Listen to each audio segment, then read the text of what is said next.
Doktor menyatakan bahawa ini tidak akan dapat kembali normal.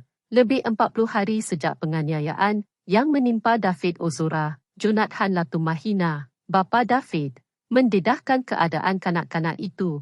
David disahkan oleh pasukan doktor sebagai mengalami tahap 2 kecederaan difusi akibat trauma teruk di kepalanya.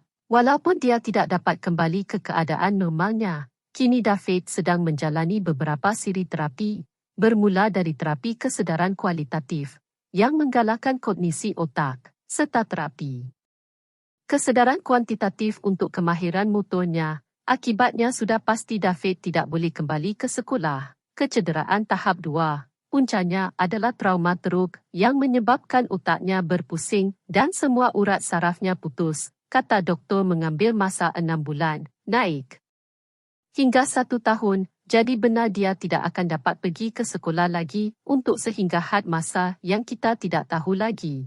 Kini keluarga David Ozora sedang menunggu hukuman undang-undang yang berat untuk semua pelaku. Mereka di Mario, Lucas dan Edge di mahkamah menunggu keadilan untuk David Ozora. Pasukan liputan E-News TikTok mengenai perbicaraan anak-anak Edge yang menghadirkan Mario Dundee dan Shane Lucas sebagai saksi.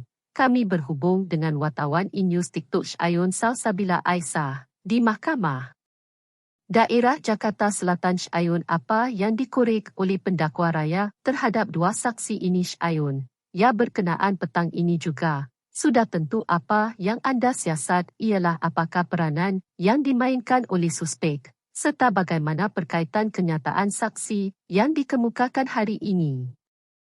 Termasuk bukan sahaja Mario Dundee dan bahagian Lukasi Syahrini dibentangkan, tetapi juga sebelum ini terdapat seorang saksi utama yang boleh berkata demikian, iaitu Anastasia Cantik Amanda yang ini disyaki sebagai penggerak yang mencetuskan penganiayaan terhadap David Ozora oleh Mario Dundee hari ini, atau perbicaraan yang diadakan hari ini adalah kesinambungan perbicaraan yang turut diadakan semalam selepas panel hakim ini menolak pengecualian atau memorandum pembelaan yang telah dikemukakan oleh anak Edge. Dan hari ini Isnin anda juga telah dibentangkan. Terdapat 14 saksi termasuk ini 10 orang saksi termasuk Mario Dundee terdahulu dan Lucas Anastasia Cantik Amanda, dan juga disampaikan oleh pakar, iaitu ada 2 orang doktor yang merawat David Ozora termasuk Dr. Aisyah Anofi dari Hospital Permata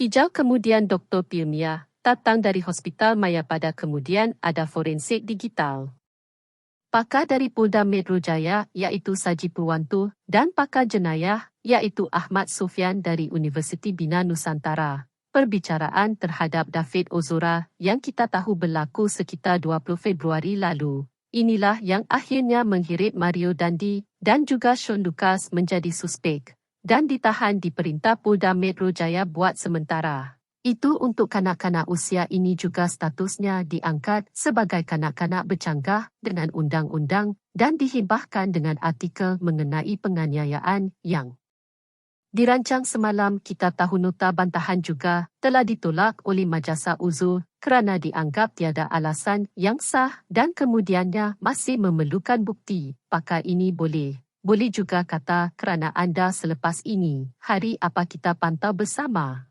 Masukkan pula bagaimana perbicaraan yang sedang diadakan hari ini kerana diadakan secara tertutup. Cinya Okta berhubung kenyataan atau kenyataan saksi Amanda. Adakah fakta baru ditemui, Cynthia, dan anda memang untuk hari ini kami boleh mendengar saksi atau tidak? Anda tidak boleh menjawab kerana perbicaraan telah diadakan secara tertutup. Api ini masih berpegang pada kenyataannya dari awal bahawa dia bukan pembisik kepada Mario Dundee, sehingga akhirnya emosi Mario dapat dicetuskan sehingga dia melakukan penganiayaan terhadap David Ozora yang kita tahu kononnya ini sebagai pembisik kepada Mario Dundee bahawa David Ozora telah melakukan perbuatan yang tidak boleh dipuji terhadap A sehingga Mario Dundee merasakan dia terpaksa mempertahankan A seperti itu. Jadi ini yang berlaku setakat ini. Kita tunggu untuk melihat apa yang lebih lengkap. Kenyataan akan kelihatan selepas sesi tertutup ini telah selesai terus dari